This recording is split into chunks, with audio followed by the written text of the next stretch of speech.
Welcome back, everyone. Thank you for joining us. I'm Steve, And I'm Scott. and together we are Backyard Musings, the Science and Technology channel from the People's Republic of California. It still is, and even worse now. But we are talking about an interesting topic today. It has to do with medical cannabis, or to more people, it's known as marijuana. So here we go. We're going to get right into it. Okay, a large review led by UCLA Health reports that medical cannabis does not have strong scientific evidence for most of the conditions it is commonly used to treat, including Hmm. chronic pain, anxiety, insomnia. So the people who are telling you, yeah, it's great for this and that, well, I guess they must not be telling the truth. They're fibbing. They're just stoned. Stoned. The analysis published in JAMA on November 26, 2025, examined more than 2,500 studies released between January 2010 and September 2025. These included randomized clinical trials, meta-analyses, and clinical guidelines.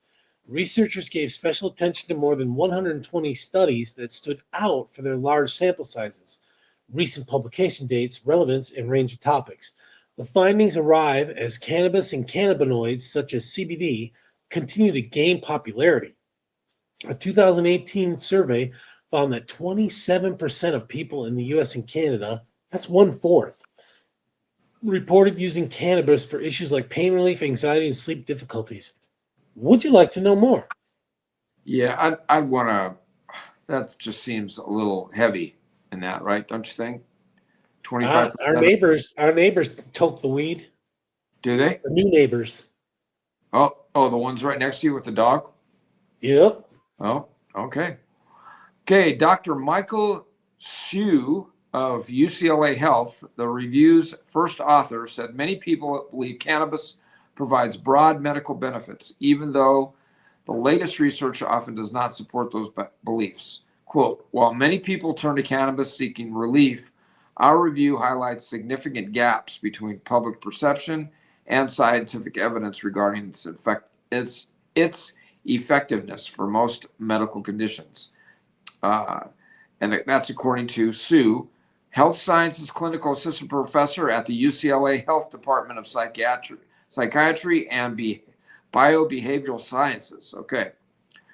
Quote again, clear guidance from clinicians is essential to support safe, evidence-based decision making when discussing medical cannabis with their patients.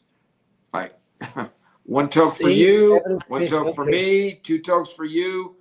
Yeah, I don't know. I don't know. It just The review found that pharmaceutical grade cannabinoid products approved by the U.S. Food and Drug Administration do show clear benefits, but only for a small number of conditions. These include treatments for HIV/AIDS related appetite loss. So, not the actual AIDS virus, just appetite loss. right. It gives you the munchies, basically. Yeah, exactly. Chemotherapy induced nausea and vomiting, and certain severe pediatric seizure disorders such as Dravet syndrome and Lennox-Gastaut syndrome. I don't know what those Yeah. are. I've known people that have had cannabis based pills given to them because they were not eating enough. So it would create I guess a false sense of being hungry. So they would eat. So Karen Carpenter should have been on the weed, right? Well, maybe she was, but Well, no, she she would wasn't have eating either. She was anorexic, man. Yeah, she Remember? wasn't eating either. But of course, a lot of that, I think, because she was also that, I forget what that other disease is that she had where you would eat and then you would vomit. You would, Bulimia. bulimia. There you go. But isn't that self-induced or is that something It's else? a mental thing. It's a mental thing. They think that whatever they eat, they don't want to get fat. They want to gain weight, so they get rid of it. Instead of getting rid of it naturally, they get rid of it by sticking a digit down their throat. So Vomitorium. yeah, Okay. okay. Outside of these uses, evidence supporting cannabis-based treatments remains unclear or insufficient.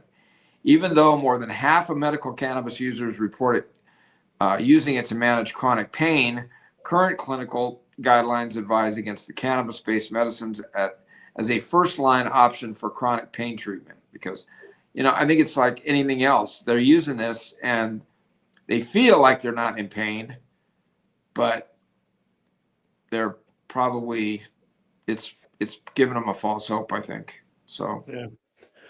The researchers also examined potential health risks linked to cannabis use. Long-term data from adolescents suggests that high-potency cannabis may be associated with higher rates of psychotic symptoms, 12.4% versus 7.1% for low potency, as well as generalized anxiety disorder, 19.1% versus 11.6%. the review also found that about 29% of people using medical marijuana met the criteria for cannabis use disorder. Oh, What is that? They don't want to use it all the time, and then you don't go to work, you don't do anything, you just sit around and order Domino's pizza and watch TV and with the sound turned down and listen to the radio. Daily, not that I know anything about that. Daily use, especially involving inhaled and or high potency products, may be tied to increased cardiovascular risks. These include higher rates of coronary heart disease, heart attack, and stroke when compared with non-daily use. I went to school with a guy who continued to use the marijuana well after school. He went blind. he went blind, huh? And they attribute it to his cannabis use. And he finally was able to get an operation on his eyes and bring back eyesight, I think, in one of his eyes. But he was, it was a sad deal because he was like our other talk that we were talking about. He was a great athlete, but yeah, he just could not get off the cannabis. Sad deal. Okay. Based on these findings, the authors stress that clinicians should screen patients for cardiovascular disease and psychotic disorders, review possible drug interactions, and carefully weigh potential risks against benefits before recommending THC-containing products for medical use.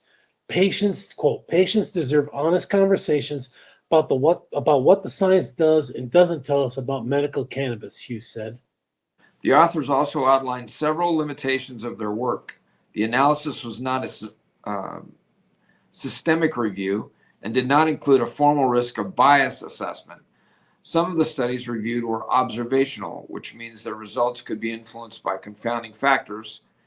In addition, conclusions drawn from clinical trials may not apply to all patients because of the differences in study design, patient populations, and the cannabis products tested. Quote, further research, which is code for give me your money, is crucial to better understand the future benefits and risks of medical cannabis. By supporting more rigorous studies, we can provide clear guidance and improve clinical care for patients, said Dr. Hsu. Yeah, send me your money. Send me your money. And I just don't see I don't see the benefit of it. I mean, it's not a society. How am I supposed to promote? Yeah, it doesn't promote anything positive. You're just not. It's for people who just don't want to do anything, and that's usually what happens. Plus they say that the marijuana of today is not like the marijuana that it was 40 years ago, 50 years ago. It's way more potent, and that's not good. So, but you can get it in all different flavors and sizes at the little cannabis dispensaries everywhere, and it's crazy. It's crazy. So I don't know. Not a big fan, but me neither. All right, folks. Thanks for joining us. We'll catch you in the morning.